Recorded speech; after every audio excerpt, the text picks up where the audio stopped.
안녕하십니까. 신인균의 군사TV 디펜스 브리핑입니다. 자, 오늘도 역시 전세계 각종 군사안보, 국방, 무기 관련한 소식 중에 중요한 소식 간추려서 브리핑하겠습니다. 첫 번째 소식입니다. 일본이 올해부터 F-15 전투기에 대한 대대적인 성능 개량에 들어간다는 소식입니다. F-15K 전투기를 압도하는 성능으로 만들어질 예정인데 우리도 개량 사업을 서둘러야겠습니다. 일본 방위성이 올해 미화 3억 6,210만 달러를 투입을 시작으로 98대의 F-15 전투기에 대한 대대적인 성능 개량 작업에 들어간다고 디펜스 월드가 30일 보도했습니다. 이번 성능 개량을 통해 일본은 자국이 보유 중인 F-15CJ, DJ 전투기 98대를 재팬 슈퍼 인터셉터, 이른바 JSI 사양으로 환골 탈퇴시킬 예정입니다. JSI 사양은 최대 약 280km 거리의 탐지 거리를 갖는 고성능 APG-82A 사업 레이더를 탑재하고 임무 컴퓨터가 교체되는 것은 물론 신형 전자전 장비와 무장 운용 능력이 추가되는데요. 전체적인 작전 능력은 미 공군의 F-15EX 슈퍼 이글 수준에 준하는 것으로 강화될 예정입니다. 주목할 만한 것은 장거리 공대지 타격 능력과 전자전 능력, 협동교전 즉 CEC 능력의 강화입니다. 일본은 평화헌법 등 국내외 법의 영향으로 장거리 공대지 타격 능력이 제거되어 있던 F-15에 이번 개량을 통해서 사정거리가 900km가 넘는 제즘-ER 공대지 미사일, 그리고 LRASM AI 공대함 미사일, 그리고 JSM 스텔스 공대함 미사일 등의 운용 능력을 부여할 예정입니다. 여기에 적의 레이더를 먹통으로 만들 수 있는 최신형 ALQ-239 등 제밍 장비, 그리고 이지스함과 조기 경보기 등과 연계 작전할 수 있는 CEC 협동 교전 능력도 강화될 예정인데요. 사실상 미 공군의 F-15EX급으로 강화되는 일본의 F-15에 대응하기 위해 우리 공군의 F-15K의 성능 개량도 서둘러야겠습니다. 일본이 말이죠. 이 F-15 전투기 원래 210세대를 샀었어요. 1980년대부터. 그러다가 2000년대 초반에 우리 한국 공군이 FX 사업을 통해서 F-15K 전투기를 샀더니 당시 여러분들 기억하실 겁니다. F-15K가 동북아 최강 전투기다. 그렇게 해왔었죠. 그러다 보니까 일본이 자존심이 상했겠죠. 그래서 자신들이 가지고 있던 이 F-15CD 전투기를 즉시 개량했습니다. 그래서 1차 개량을 2004년부터 했고 2차 개량을 2008년부터 했었어요. 그래가지고 이제 1차 개량에 미션 컴퓨터, 임무 컴퓨터 이런 거 다 개량을 하고 레이더 업그레이드를 하고요. 그리고 2차 개량 때는 우리 F-15K처럼 이 헬멧 마운티드 조준 시스템 이런 거 다 이제 업그레이드 하고 이렇게 해서 F-15K 전투기와 공중전을 해서 이길 수 있는 그런 전투기를 만들었습니다. 그런데 이 사업이 끝나고 10년도 안 됐는데 지금 3차 개량을 또 하겠다는 겁니다. 그 중에서 이제 4대는 빼고 98대의 이 F-15 CJ, DJ를 완전히 미 공군의 최신 F-15EX 그 버전으로 업그레이드를 하겠다는 건데 여기에는 이 고성능 전자전 장비를 가지고 있는데 이 ALQ-239는 전자전도 제밍도 할 수 있으면서 적의 레이더를 그냥 찢어버리는 고출력 마이크로웨이브를 쏘아가지고 찢어버릴 수 있는 이 HPM 장비까지도 탑재된다는 설이 있거든요. 이런 어떤 그 고성능 전자전 능력, 그리고 일본 평화헌법 때문에 타국의 지상을 공격할 수 없지 않습니까? 그런데 제점-ER 장거리 공대지 미사일, 그리고 또 대한미사일, 사실 우리가 일본하고 독도에서 교전이 붙으면 우리 어떻게 되냐 이런 이야기 많이 하지 않습니까? 이런 식으로 되면 F-35 이런 거 다 빼고도 완전히 우리 한국 해군 동해에서 일본과 긴장 상태에 있어서는 작전을 할 수도 없는 그런 상황이 됩니다. 왜? LRASM을 대량으로 장비를 하게 되고 JSM 스텔스 공대함 미사일을 대량으로 장착하는 전투기가 90년대가 생겨요. 이거는 우리가 어떻게 해볼 수 없는 그런 상대가 됩니다. 그런데 우리 한국 공군은 F-15K 도입한 지 지금 이제 15년이 돼가고 있는데 그 15년이 돼갔음에도 불구하고 F-15K 개량을 하지 않습니다. 일본은 이렇게 항상 최강의 상태를 유지를 하는 것에 돈을 투자를 하죠. 이번 사업의 예산이 4억 5천만 달러라고 하니까 우리 돈으로 지금 환율이 많이 올라서 한 5조 5천억 원 정도의 예산을 들여서 이런 그 98대를 개량을 한다고 하니까 한 대당 한 5,500원을 들여서 이 기존 전투기를 최신 사양으로 업그레이드 합니다. 이렇게 해서 이걸 뭐 30년, 40년 쓰진 않겠죠. 길면 한 20년 아니면 한 15년 이 정도 쓰겠죠. 일본은 돈이 많으니까 아닙니다. 원래 이래야 되는 겁니다. 원래. 그런데 우리는 원래 이래야 되는 것을 예산이 부족하다는 핑계로 이렇게 안 했죠. 그러나 우리가 과거에 전투기를 500여 대 이렇게 가지고 있다가 지금 이제 점점 줄이고 있는데, 이렇게 전투기를 줄이는 대신 전투기 각자의 성능을 높여야 됩니다. 그런데 주변국이 이런 식으로 강력하게 업그레이드를 해가고, 우리가 F-15K를 도입했을 때는 그 시점에서는 우리 F-15K보다 성능이 한참 떨어지는 F-15를 일본이 가지고 있었는데, 이제는 우리 F-15K 도입할 때 우리하고 동등의 F-15K를 F-15로 만들었고, 이제는 10년이 지나니까 우리보다 훨씬 좋은 정말 비교 불가의 F-15를 만들어서 개량을 해서 쓰겠다.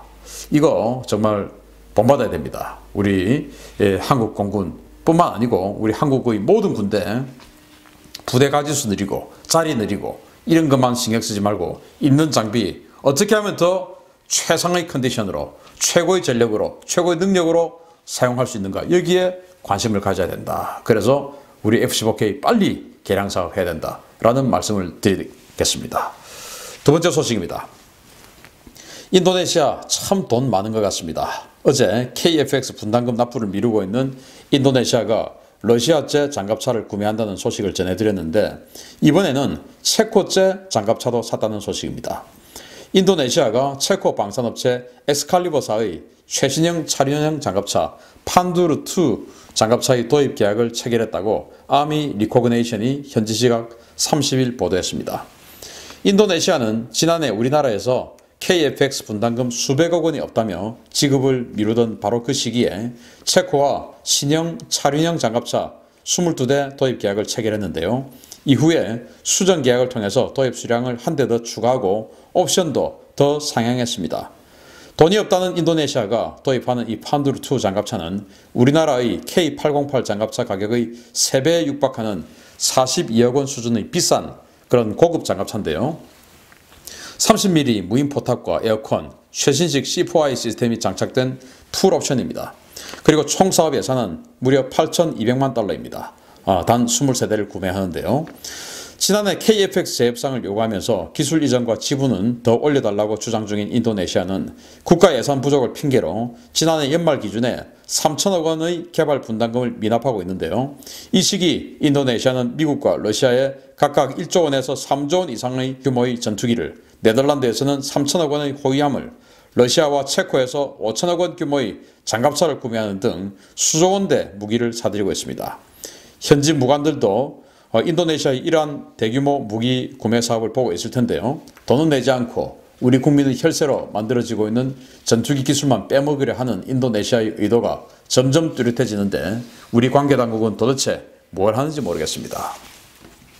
자, 이 판두르2 장갑차, 그리고 이게 보시다시피 무인 포탑이에요. 리모트 컨트롤로 사격이 되는 무인 포탑 장착하고, 여기에 뭐 미사일까지 장착한 완전히 풀 옵션 장갑차인데, 이게 42억 원입니다.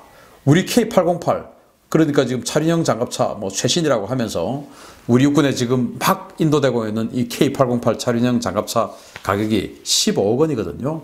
이게 그 3배에 육박하는 42억 원입니다. 정말 어마어마한 고급 장갑차예요. 우리 K9 자주포 가격하고 비슷하니까 이 장갑차가 얼마나 비싼 장갑차입니까? 이걸 지금 23대를 도입을 합니다. 어제 제가 말씀드린 BMP-3 장갑차, 이런 것들은 인도네시아 해병대가 쓰기 위해서 구입한 장갑차고, 이건 인도네시아 육군용이에요.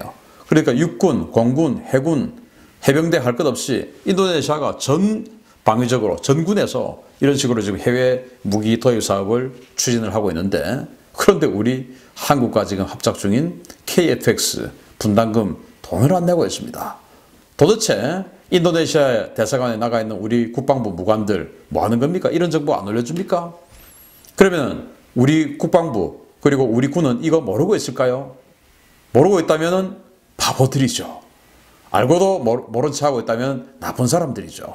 정말 인도네시아와의 관계, KF-X 관계 빨리 정리해서 명확한 해답을 내놓기를 바랍니다. 인도네시아 돈이 없다는 건 거짓말인 것 같습니다. 다음 소식입니다. 사우디아라비아 수도 리야드에 탄도미사일 공격이 감행됐고 사우디가 이를 효과적으로 요격했다는 소식입니다. 곧 대규모 보복이 있을 것으로 보입니다. 사우디아라비아 국방부가 현지 시각 28일 자정에 수도 리야드로 날아온 탄도미사일 2발을 패트리어트 미사일로 요격했다고 현지 시각 29일 밝혔습니다.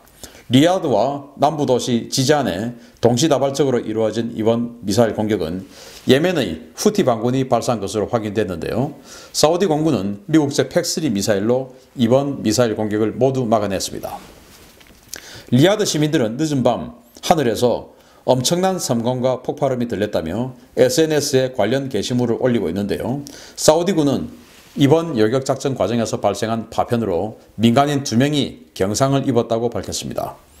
이와 관련해서 후티 반군은 리야드의 전략 표적을 향해서 자체 제작한 단거리 미사일인 줄피카르를 발사했다라고 밝히며 이번 공격이 자신들의 소행이라고 밝혔습니다.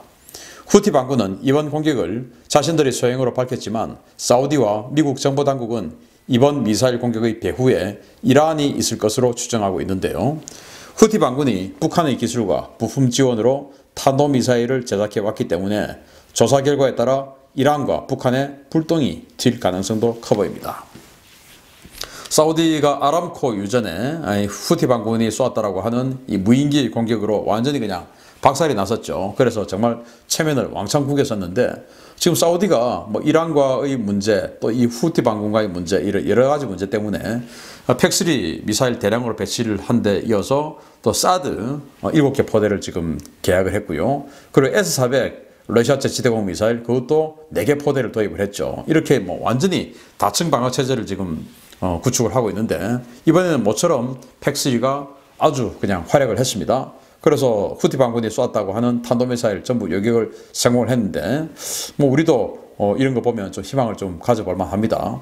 자, 그런데 사우디가 이제 당국이 이 미사일의 잔해를 전부 분석을 하겠다. 그래서 이 미사일의 부품이 어디에서 들어왔는지 전부 밝혀내겠다라고 합니다. 자, 그러면은 이 미사일이 이란에서 왔는지 아니면 북한에서 왔는지 이거 다 나오겠죠? 그러면은 이제 뭐 이란에서 왔다면 지금 뭐 중동 지역에 긴장이 고조되어 있는데 거기에 한술 더 뜰 테고 북한에서 온 것이 밝혀진다면 정말 이 북한 지금 뭐 이 전염병 사태 그 여러 가지 사태로 인해서 완전히 북한이 굉장히 핀치에 몰리고 있는데 여기에 대해서 이 불법 무기 대량 살상 무기로 전용될 수 있는 탄도미사일 부품 이런 것들을 해외에 반출한 혐의까지 추가되면 북한의 제재에 대해서 러시아와 중국도 더 이상 발뺌을 할 수가 없겠죠. 자, 부디 이 사우디 정부가 분석하는 이 미사일 잔해에 북한 부품이 나오기를 바랍니다. 이렇게 해서 북한에 대한 강력한 압박의 그런 소재로 활용되기를 기대합니다. 북한 기대해야 됩니다. 마치겠습니다. 감사합니다.